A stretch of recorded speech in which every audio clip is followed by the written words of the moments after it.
everyone, I'm Alex and I'm the hands behind Lovecraft Crochet. My plushies are for the anxious, depressed, autistic, and neurodivergent. Small enough to travel in a purse, backpack, diaper bag, or even your pocket. You can check out my Facebook page or TikTok to see what patterns are available and stay tuned for the new ones coming out. I also make hats, scarves, blankets, and dice bags for the tabletop gamer or dice goblin in your life. Feel free to order through the page, TikTok DMs, or via email at love.craft.crochet@gmail.com. Now, on to the segment. Due to the graphic and disturbing nature of the crimes discussed, listener discretion is advised.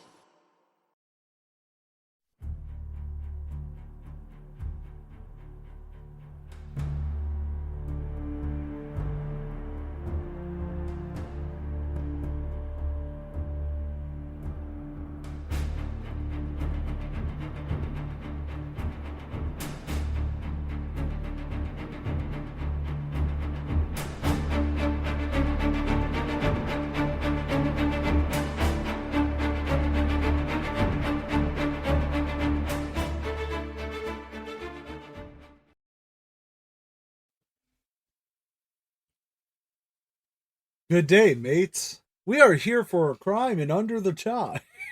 Wow. Fine, I'll dance, okay? Monkey, dance! Good day, mates. We're here for a crime in under the time. Sam Rossi writes our first draft script. How long do I have to do this? Till the end. Sam Rossi writes our first draft scripts about a crime that tickles the fancy. I'm AJ Carey, the host and translator of Sam's Manic Brain.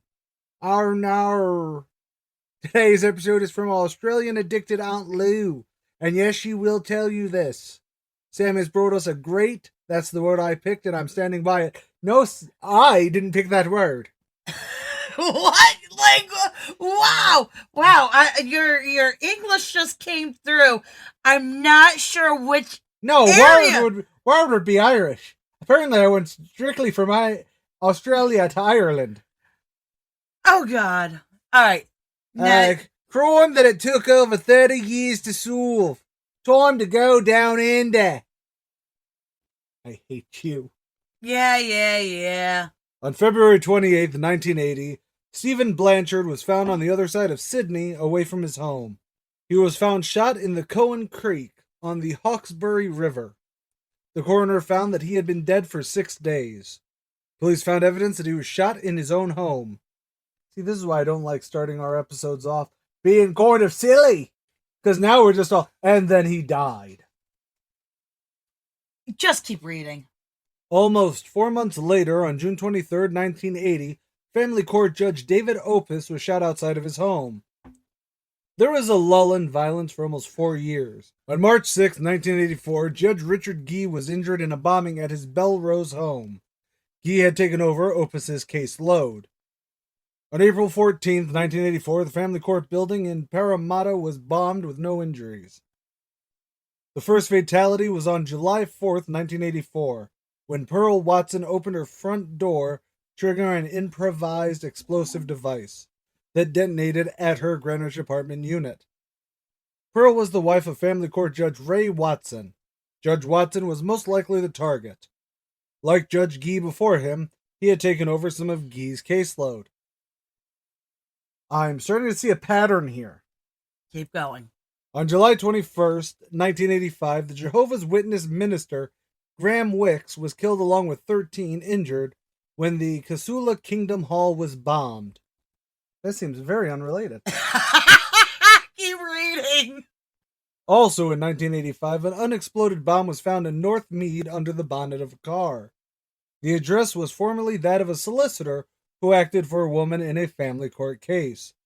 His name was still listed at the address in the phone book. At this point, no connections were made between all the victims yet. A little background of the Australian family court system. Must we? Well, you can skip over it, but it helps, with Pad the numbers. Okay. It was created on January 5th, 1976, when the family law went into effect. That means that the court system was just over 4 years old by the time these bombings happened. Now on to the investigation. Smiley face! What the fuck, Sam? You're the manic translator. 2 coronial inquiries were made. Coronial? Coroners. Oh! So altogether, they're corneal. I don't know. Corneal's eyes, Sammy. Coronial. Whatever. The first one was in 1986 when the Glebe Coroner's Court wanted to investigate the death of Graham Wicks. Wikes? Might be Wikes, not Wicks. Graham Wikes. I think that's it. I think it's Wikes, not Wicks. Because it's spelled like Sykes with a W. Yeah. The second in 1987 when they ordered one for Pearl Watson's death. In 2012, the State Crime Command's Homicide Squad opened the investigation back up. In the evidence room, there were over 500 boxes waiting for the new eyes to unlock their mysteries. A recanvass of the 500 boxes just relating to these bombings? Yes, sir. Jesus Christ, thank you for calling me sir, though. A recanvass of the neighborhood and talking to the witnesses. New witnesses were found. DNA evidence was tested. Sights narrowed to a longtime suspect that they could not connect to him fully. On July 29, 2015, Leonard John Warwick was arrested in Campbelltown, New South Wales. The 78-year-old was the ex-brother-in-law to Stephen Blanchard. Try again. What'd I say? 78. Oh. The 68-year-old was the ex-brother-in-law to Stephen Blanchard, the first victim. Warwick was not a resident of the home he was arrested in. A search warrant was executed on his personal residence. He was charged with 32 charges. He was charged with 32 charges. No, it's just that's how you wrote it. Probably He was charged with 32 charges stemming from the 5 years of terror on the family court system. Specifically, this family court system. Because, boy howdy. Sam watched multiple documentaries about this case to get more background on why Warwick was so calculating his actions. Here's how Sam understood it. The reasoning behind the terror. What the fuck? Here's how Sam understood the reasoning behind the terror. Here's the reasoning behind the terror as Sam understood it. Warwick and his wife divorced. Oh, there you go. The end. Don't know why the hell you have a hell of a paragraph after that. There's like several sentences after that. He and his wife got divorced. Let me guess. She got the kids. Just read. Triggering a custody battle over their daughter, the only child. The new family court limited Warwick time with his daughter. It is believed that the first murder of his ex-brother-in-law was over the fact that he was backing his sister about him not seeing his daughter. It is believed that Blanchard was shot in the front yard before being dumped into the river. Judge Opus was shot because he was in charge of the Warwick's custody battle after that. He was the one that started limiting Warwick's time. The lull in the violence came during the time that they had agreed that he was able to spend with his daughter. In 1986, he received full custody, and that was when all the violence stopped. I mean, yes, if you kill or maim everyone who has said, hey, maybe you shouldn't have your daughter, there's no one else to say no. If I understood correctly. I'm omitting like 105 jokes here. I just want to state that. Okay. On July 30th, 2015, Warwick was arraigned with being released on his own recognizance. On August 6th, 2015, he failed to show up to jail. We were just talking about I know. spelling. That was great. That's quite literally why I said that. You're welcome. On August 6th, they've gotten so much better, Sam. They have.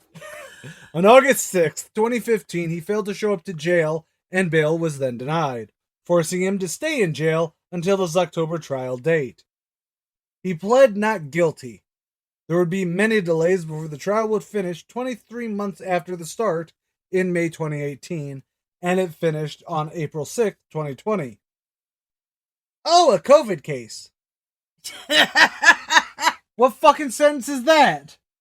Just, oh, a COVID case. Period. Oh, he was in jail for during COVID.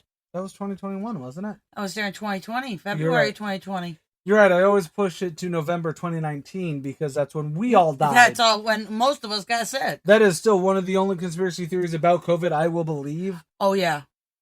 Anyways, Verdict was given on July 23rd, 2020. He was sentenced to life in prison on September 3rd, 2020. The only charge he was found not guilty on was the murder of his ex-wife's protector, Stephen Blanchard. He would die in prison on February 14th, 2025. There are a number of podcasts, articles, and video documentaries about the Snyder family court bombings. Try that again. He would die in prison on February 14th, 2025. There's a number of podcasts, articles, video documentaries about the Sydney family court bombings. Thank you.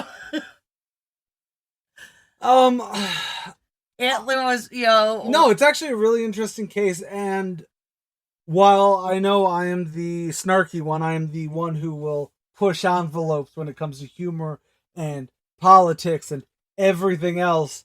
I feel I'm not at liberty to say anything joking towards any family court system or anything pertaining to custody, divorce, or anything that would otherwise incriminate me in case. Well, all I have to say You ain't getting nothing out of me, Kappa. All I have to say is that I don't think you and Casey are ever getting divorced. Okay. All right.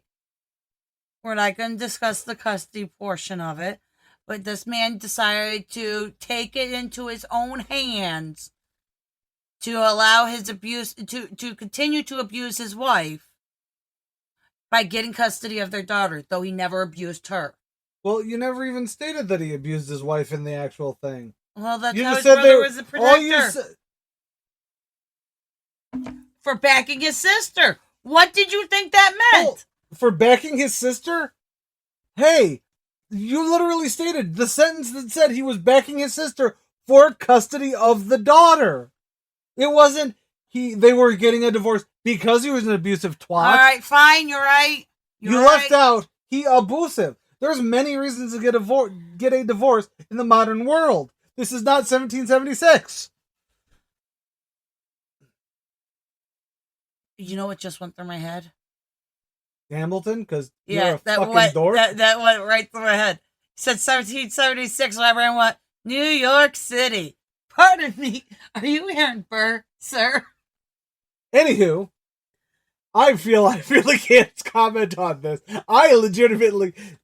There's a few things we've made jokes about, oh, hey, it's only 2 years if you hide a body for me. Awesome. Yeah.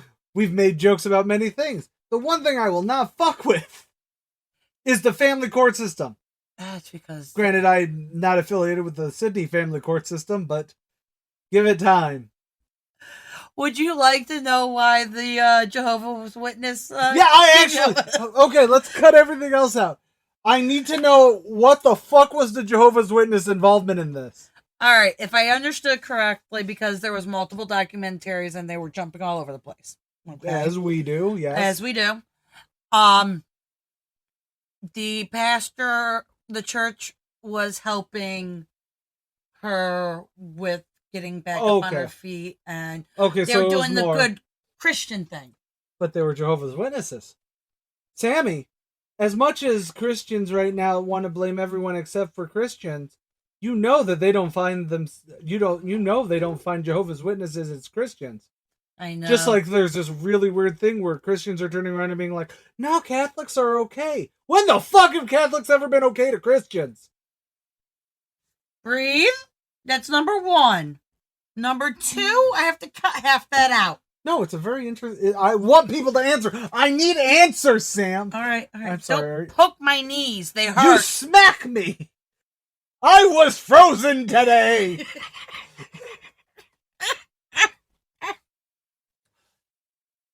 What is that? Mr. Mom? No, it's Suburban Commando. That's it. Christopher Lloyd and Hulk Hogan. I picture Christopher Lloyd. Hilariously, I don't remember the movie at all. All I can remember is the fucking trailer. I can't remember what movie it was in front of, but we watched. It was one of our favorite movies because we saw it every fucking time. So it was one, and the next trailer was "Big Girls Don't Cry, They Get Even." I don't think that was the one where I don't think so, because the kid ran away from her dad and her new stepmom, who's pregnant, to go live with her half brother's. To live with her half brother. It's a cool movie. I don't recall that movie at all. I remember Take a Seat. I said take a seat. Or this is the 90s. We're gonna sue ya. Though I remember all the trailer lines from Suburban Commando. And I believe Jesse Ventura was one of the aliens hunting Hulk Hogan. I think so too. So anyways, long story short, I can't comment on any of this. Interesting to know about the Jehovah's Witness. This dude sounds like a fucking asshole. I mean, let's be real. Even if they were divorcing amicably, the fact that he then turned around and went, you know what I must do? I must shoot people. Then I must blow shit up. It's kind of a dick move. I'll be honest, I would have started with the blowing shit up first, but I like big kabooms. Yes, I know, you're the Oklahoma City Bombings. Why you gotta pick on Timothy McVeigh? Why haven't I picked him yet? Why haven't we covered him? I don't foresee him being fucking as long as the West Memphis 5. Do you realize West Memphis 3 took more episodes than Unabomber? It took 5 episodes to do the Unabomber. It took 5 episodes no, it took to do 4 episodes. The bonus episodes don't count in our pool. Oh, yes, it does, because that counts as a freaking episode. No, it doesn't. It counts as a bonus. It says bonus. No, don't. That one said TED Talk on it. Then that... It's not a TED Talk, and that's actually a fucking company. You should fucking change that. No, because it's TED space talk. Do you know why? Because you're talking about TED. I will argue that in court. I'm AJ Carey. I'm Sam Rossi. Later, y'all. Deuces. I don't even know what the fuck you're gonna...